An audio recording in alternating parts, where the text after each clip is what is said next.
Tell a smoker that smoking is unhealthy, and nobody bats an eye. Tell a fat person that being fat is unhealthy and everyone loses their minds. I see no lies here. People are told on a regular basis to stop smoking for their health.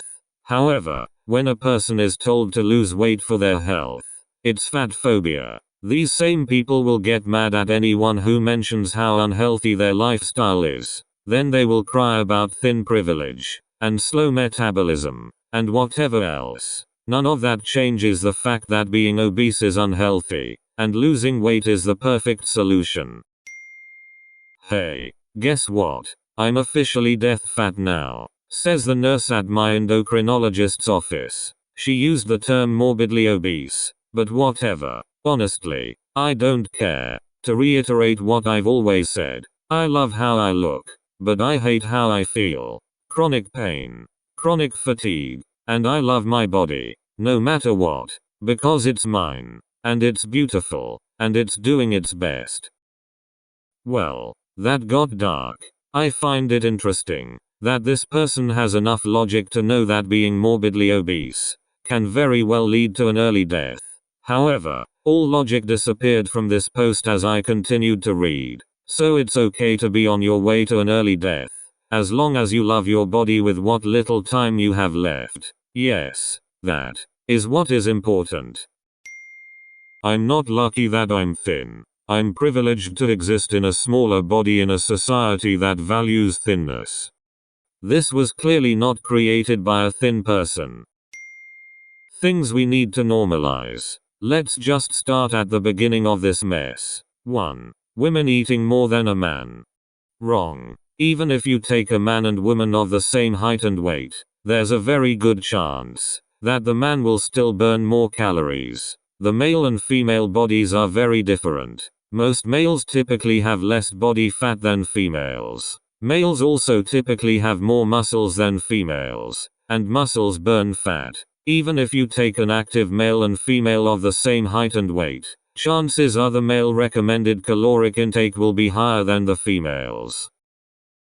2. Having dessert after lunch. Maybe. I guess this depends on if the person has a normal diet and can treat themselves to dessert, or if this dessert is more like a pre-dinner dessert binge, before a full dinner, and a second dessert binge.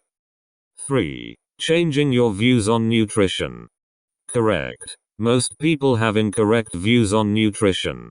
4. Being hungrier on some days. Maybe. There's nothing wrong with an extra low-calorie snack or two. However, some people do a full-on binge and call it a slightly hungrier day.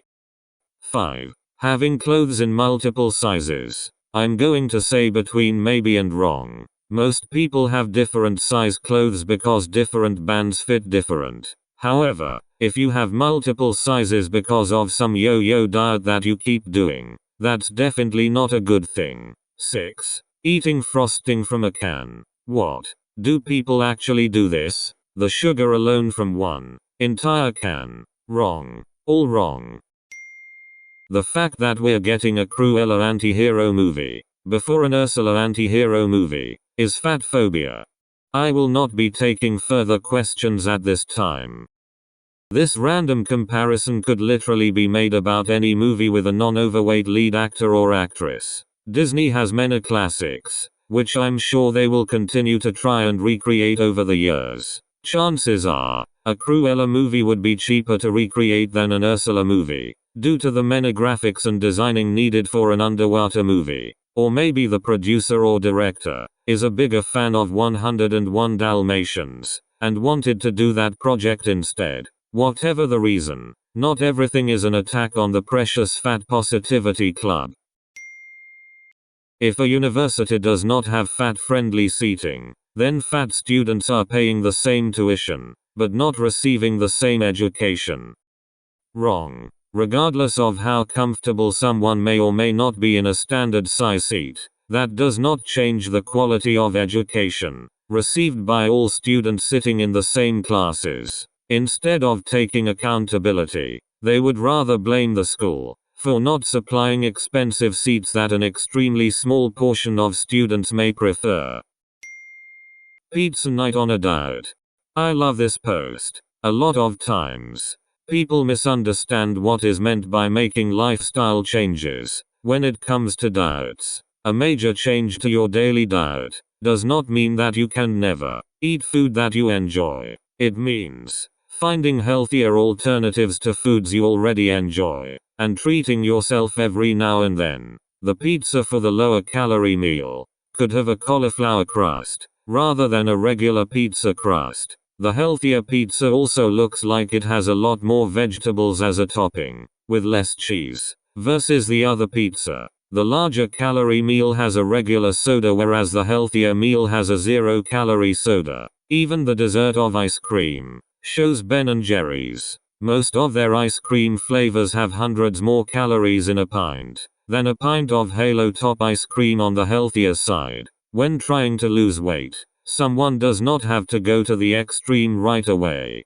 It may be easier for some people to start with little changes to the diet and exercise routines. From there, one can make even more changes as more weight is lost. Unless your weight is causing health issues, in that case you should definitely see a doctor. There's no rush to lose weight. A pound of weight loss is still a loss, and they will add up over time.